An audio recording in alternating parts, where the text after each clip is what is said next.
എല്ലാവർക്കും നമസ്കാരം. 9ാം ക്ലാസ്സിലെ കഴിഞ്ഞ ഓൺലൈൻ ക്ലാസ്സിൽ നൽകിയിരുന്ന ഒരു അസൈൻമെൻറ്റിൻ്റെ ഉത്തരം കണ്ടുപിടിക്കുകയാണ് നമ്മൾ ഇന്ന് ഈ വീഡിയോയിലൂടെ. ഞാൻ വിനോദ് KS. അപ്പോൾ നമുക്ക് ഇതിൻ്റെ പ്രവർത്തനങ്ങളിലേക്ക് കടക്കാം. എല്ലാവർക്കും സ്വാഗതം.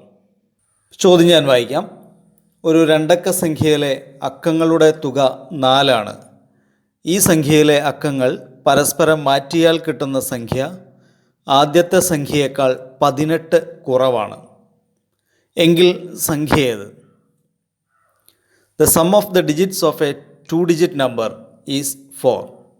The number got by interchanging the digits is 18 less than the original number. What is the number? അപ്പോൾ നമുക്ക് നേരെ ഇതിൻ്റെ ഉത്തരത്തിലേക്ക് കടക്കാം. നമുക്കൊന്ന് ശ്രമിച്ചു നോക്കാം. Digit in the tens place, രണ്ടക്ക സംഖ്യയിൽ 10ൻ്റെ സ്ഥാനത്തും ഒറ്റയുടെ സ്ഥാനത്ത് അങ്ങനെ 2 അക്കങ്ങളാണ് അല്ലേ. അപ്പോൾ digit in the tens place അല്ലെങ്കിൽ 10ൻ്റെ സ്ഥാനത്തെ അക്കം നമ്മൾ എക്സ് ആയിട്ടും ഒറ്റയുടെ സ്ഥാനത്തെ അക്കം അല്ലെങ്കിൽ ഒന്നുകളുടെ സ്ഥാനത്തെ അക്കം digit in the ones place y ആയിട്ടും നമ്മൾ എടുക്കുകയാണ്. അപ്പോൾ സംഖ്യയെ നമുക്ക് എങ്ങനെ എഴുതാം? 10ൻ്റെ സ്ഥാനത്തെ അക്കം ടെൻസ് പ്ലേസിൽ എക്സ് ആണ്. അപ്പോൾ ഈ സംഖ്യ നമുക്ക് 10x പ്ലസ് വൈ എന്ന് എഴുതാം അല്ലേ. 10 ഇൻറ്റു എക്സ് പ്ലസ് വൈ എന്ന് എഴുതാം. ഇനി സം ഓഫ് ദ ഡിജിറ്റ്സ്, അക്കങ്ങളുടെ തുക എത്രയാണെന്നാണ് പറഞ്ഞിരിക്കുന്നത്? 4 പറഞ്ഞിട്ടുണ്ട്. അങ്ങനെയാണെങ്കിൽ നമുക്ക് എന്ത് പറയാം? എക്സ് പ്ലസ് വൈ എന്ന് പറയുന്നത് 4. അപ്പോൾ അതിനെ നമ്മൾ ഫസ്റ്റ് ഇക്വേഷനാക്കി എടുത്തു. എക്സ് പ്ലസ് വൈ സമം 4.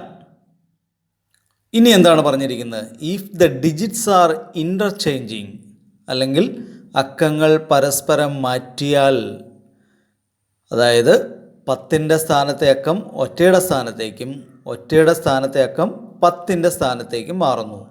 അപ്പോൾ നമ്പർ എന്ന് പറയുന്നത് എന്താണ്? 10y പ്ലസ് എക്സ് അല്ലേ. 10y plus X. അപ്പോൾ അവിടെ വേറെ എന്താ പറഞ്ഞിരിക്കുന്നത്? മാറ്റിയാൽ കിട്ടുന്ന സംഖ്യ എന്ന് പറഞ്ഞാൽ 10y പ്ലസ് എക്സ് എന്ന് പറയുന്ന സംഖ്യ ആദ്യ സംഖ്യയായ 10x പ്ലസ് വൈനേക്കാൾ 18 കുറവാണ്. 10x പ്ലസ് വൈനേക്കാൾ 18 കുറവാണ്. അങ്ങനെയാണെങ്കിൽ നമുക്ക് എന്ത് പറയാം? 10y പ്ലസ് എക്സ് സമം 10x പ്ലസ് വൈ മൈനസ് 18. അപ്പോൾ ഈ ചരങ്ങളുള്ള വേരിയബിൾസ് ഉള്ള ഭാഗങ്ങളെല്ലാം നമ്മൾ ഇടതുവശത്തേക്ക് ഈക്വൽ സൈനിൻ്റെ ഇടതുവശത്തേക്ക് കൊണ്ടുവന്നു. അപ്പോൾ 10y plus x minus 10x minus y സമം മൈനസ് 18 എന്ന് നമുക്ക് കിട്ടി. അതിനെ ഒന്നുകൂടി ഒന്ന് ചെറുതാക്കി കഴിയുമ്പോൾ എക്സ് മൈനസ് 10x മൈനസ് എന്താണ്? 9x. പിന്നെ എത്ര വന്നു? 10y മൈനസ് വൈ എന്ന് പറഞ്ഞാൽ പ്ലസ് 9y സമം മൈനസ് 18 എന്ന് കിട്ടി. ഇതിനകത്തുനിന്ന് നമുക്കൊരു 9 കൊണ്ട് ഇതിൻ്റെ എല്ലാ സംഖ്യകളെയും ഹരിക്കാൻ പറ്റും അല്ലേ. അപ്പോൾ നമ്മളങ്ങനെ ചെയ്ത് കഴിയുമ്പോൾ മൈനസ് എക്സ് പ്ലസ് വൈ സമം മൈനസ് 2 എന്ന് കിട്ടി. ഇതിന് നമ്മൾ രണ്ടാമത്തെ സമവാക്യം സെക്കൻഡ് ഇക്വേഷനാക്കി നമ്മൾ എടുത്തു. ഇനി നമുക്ക് എന്ത് ചെയ്യാം? ഈ ഇക്വേഷൻസ് തമ്മിൽ എക്സ് ഒരെണ്ണം എക്സ് ഇവിടെ ഉണ്ട്, ഇവിടെ മൈനസ് എക്സ് ആണ്. അപ്പോൾ ഇത് കൂട്ടി കഴിയുമ്പോൾ എക്സ് പോകും, കുറച്ച് കഴിയുകയാണെങ്കിലോ വൈ പോകും. അപ്പോൾ നമുക്കിതിൽ ഏത് ഓപ്പറേഷൻ വേണമെങ്കിലും ചെയ്യാം. അപ്പോൾ നമ്മൾക്ക് എന്ത് ചെയ്യാം? ഒന്നാമത്തെ സമവാക്യവും രണ്ടാമത്തെ സമവാക്യവും തമ്മിലൊന്ന് കൂട്ടി നോക്കാം. അപ്പോൾ എന്ത് സംഭവിക്കും? എക്സ് പ്ലസ് വൈ സമം 4 അധികം മൈനസ് എക്സ് പ്ലസ് വൈ സമം മൈനസ് 2.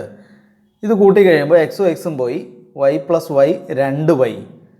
4 പ്ലസ് മൈനസ് 2 എന്ന് പറഞ്ഞാൽ 2 ആണ്. 2y സമം 2 അപ്പോൾ അതിനകത്ത് y സമം നമുക്ക് എന്ത് കിട്ടും? 2/2 1 എന്ന് കിട്ടി. അപ്പോൾ വൈയുടെ വില 1 എന്ന് കിട്ടി. അപ്പോൾ ഒരു ചരത്തിൻ്റെ ഒരു വേരിയബിളിൻ്റെ വില കിട്ടിക്കഴിഞ്ഞാൽ അടുത്തത് നമുക്ക് ചെയ്യാമല്ലോ. അപ്പോൾ നമുക്ക് ഇതിൽ ഒന്നാമത്തെ സമവാക്യത്തിലോ രണ്ടാമത്തെ സമവാക്യത്തിലോ ഈ വൈയുടെ വിലയും കൊടുക്കാം. അപ്പോൾ നമുക്ക് ഇഷ്ടമുള്ളതിൽ കൊടുക്കാം. നമുക്ക് ഏതിൽ വേണം? 1 കൊടുത്ത് നോക്കാം. അപ്പോൾ എക്സ് പ്ലസ് വൈയുടെ സ്ഥാനത്ത് നമ്മൾ വില കൊടുക്കുകയാണ്. 1 സമം എത്രയാണ്? 4 അല്ലേ. എക്സ് പ്ലസ് 1 സമം 4 എന്ന് കിട്ടി. അതിനകത്ത് നിന്ന് എക്സ് സമം എത്ര എന്ന് കിട്ടി? 4 - 1. 4ൽ നിന്ന് 1 കുറച്ചു. എക്സ് സമം 3 എന്ന് കിട്ടി. ഇപ്പോൾ എക്സ് എന്ന് പറയുന്നത് 10ൻ്റെ സ്ഥാനത്തെ അക്കമാണ്, ഡിജിറ്റിൻ്റെ ടെൻസ് പ്ലേസ് ആണ്. വൈ എന്ന് പറയുന്നത് ഒറ്റയുടെ സ്ഥാനത്തെ അക്കമാണ്.